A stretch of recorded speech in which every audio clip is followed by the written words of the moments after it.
प्रक्षिप्त गतिना घटको x बराबर 36t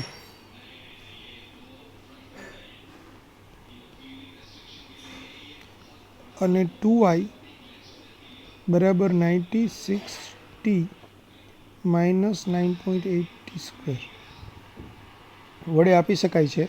तो प्रक्षिप्त गतिनो प्रक्षिप्त कोण खाली जग्या होय ए बधा ज जवाब साइन इनवर्स में आपेला छे। तो पहला तो vx एटले dx by dt, dx by dt एटले 36t, तो 36t નું થાય 1 એટલે vx बराबर 36, परिणाम नंबर 1।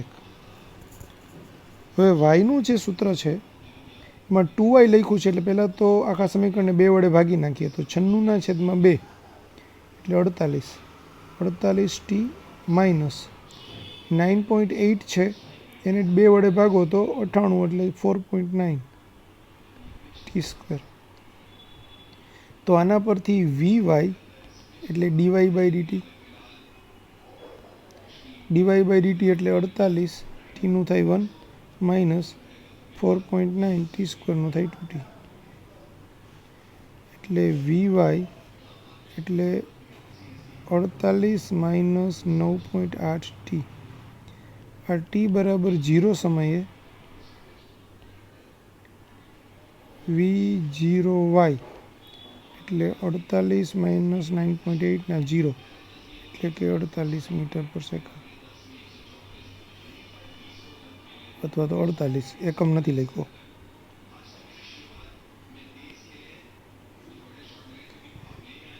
आ समीकरण 2। तो आ v0x ने vx बे एक ज छे कारण के एमां t आवतो ज नथी एटले प्रारंभिक वेग तमारो 36 छे।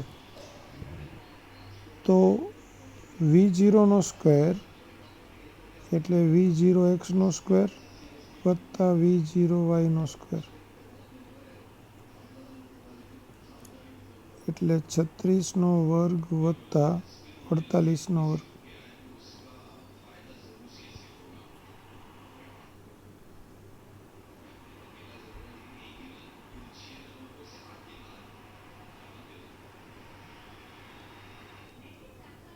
तो 6 नो वर्ग कॉमन काढू तो अहींया 36 नो वर्ग એટલે હવે 6 નો વર્ગ થાય, 48 એટલે 6 × 48 એટલે 8 નો વર્ગ થાય એટલે 6 નો વર્ગ આ 36 વત્તા 64 એટલે 6 નો વર્ગ અને આ 36 વત્તા 64 એટલે 100। तो v0 એટલે 6 નું વર્ગમૂળ 6 નો સ્ક્વેર એનું વર્ગમૂળ એટલે 6 ને 100 નું વર્ગમૂળ 10 એટલે 60 મીટર પર સેકન્ડ આવે।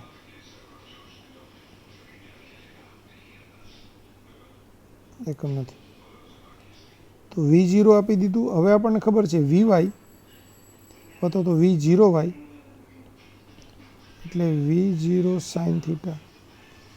હવે v0y આપણે શોધ્યું 48, v0 ની વેલ્યુ 60 sin θ એટલે sin θ बराबर 48/60। 6 વડે ભાગ ચલાવે તો 6 × 48, 6 ના 10, 8/10 એટલે 4/5।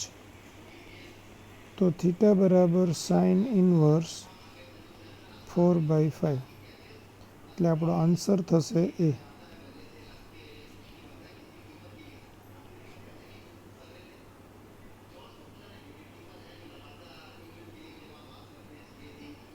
बीजे कैरेट मीटर पर सेकंडना प्रारंभिक वेगथी प्रक्षिप्त करवामां आवे छे।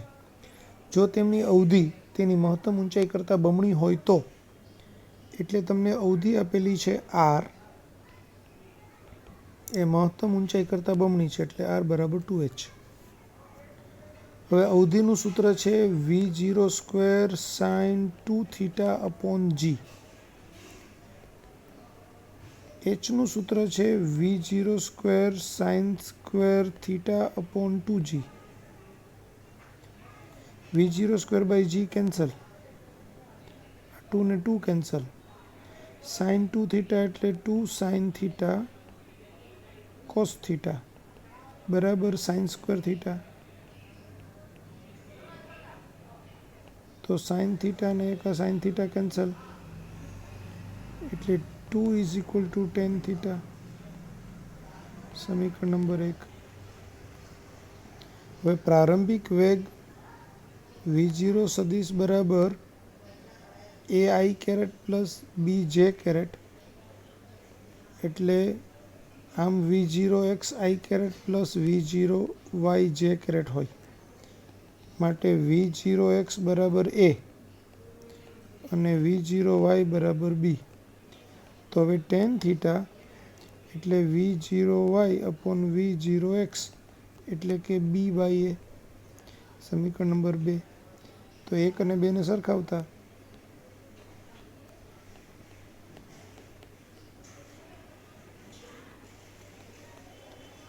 તો b બાય a બરાબર 2 એટલે b બરાબર 2a। તો આપણો આન્સર આવશે સી, b બરાબર 2a। અહીંયા રકમમાં ભૂલ છે, જો ai કેરેટ લખ્યું છે ને, જ્યાં પેનથી લખેલું છે એ એકચ્યુઅલી રકમમાં તમને 2i કેરેટ લખ્યું છે, પણ 2 નથી, એ જ છે, એટલે બુકની અંદર સુધારજો અહીંયા। કયા પ્રક્ષિપ્ત કોણે અવધિ અને મહત્તમ ઊંચાઈ સમાન બનશે? તો અવધિ r અને મહત્તમ ઊંચાઈ h સરખી થાય છે। તો અવધિનું સૂત્ર છે v0² sin 2 theta upon g અને hનું સૂત્ર છે v0² sin² theta upon 2g। તો અહીંયા g કટ થશે, આ v0² ને v0² કટ થશે। sin 2 થીટા એટલે 2 sin થીટા cos થીટા, આ બાજુ એ sin² થીટા 1/2 sin² થીટા એટલે sin theta into sin theta, આ sin થીટાના sin થીટા કેન્સલ। તો 4 = sin theta upon cos theta એટલે tan થીટા બરાબર 4। તો થીટા બરાબર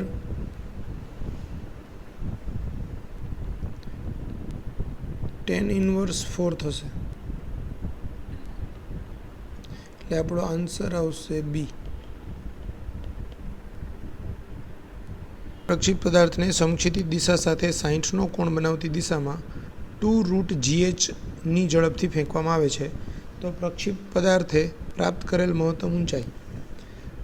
હવે મહત્તમ ઊંચાઈ hનું સૂત્ર v0² sin² theta upon 2g। તો v0 ની કિંમત 2√gh એનો સ્ક્વેર sin² 60 અપોન 2g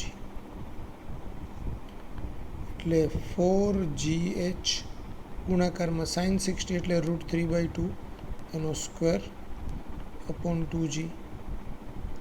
આ 2g ને આ 4g એટલે અહીંયા 2 આવે, તો 2h ગુણાકારમાં 3/4, આ 2 અને 4 કેન્સલ એટલે અહીંયા 2 આવે, તો 3h/2 એટલે આપણો આન્સર આવશે 3h/2 ડી। હવે ઉપરના પ્રશ્નમાં પ્રક્ષિપ્ત પદાર્થની સમક્ષિતિજ અવધિ ખાલી જગ્યા, હવે સમક્ષિતિજ અવધિ એટલે r ની કિંમત v0² sin 2 theta by g, v0 એટલે 2√gh એનો સ્ક્વેર sin આ 2 અને થીટાની કિંમત 60 ડિગ્રી અપોન g એટલે પેલું થશે 2/4 4gh ગુણાકારમાં sin 120, હવે sin 120 એટલે sin 90 + 30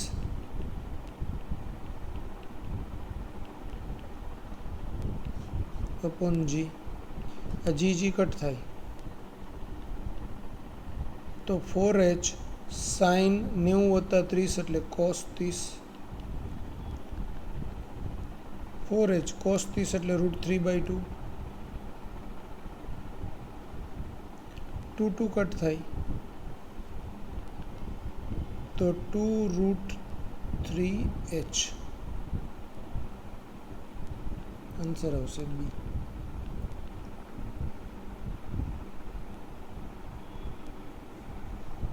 પ્રક્ષિપ્ત પદાર્થને સમક્ષિતિજ દિશામાં પહેલા 2 મીટર સ્થાનાંતર કરવા માટે લાગતો સમય, એટલે આપણના આગળના પ્રશ્નમાં જ 2 મીટર સ્થાનાંતર કરવા માટે લાગતો સમય. તો આગળના પ્રશ્નમાં તમને આપ્યું છે શું, તો કે v0 બરાબર 2√gh આપ્યું છે અને થીટાની કિંમત 60 અંશ આપી છે.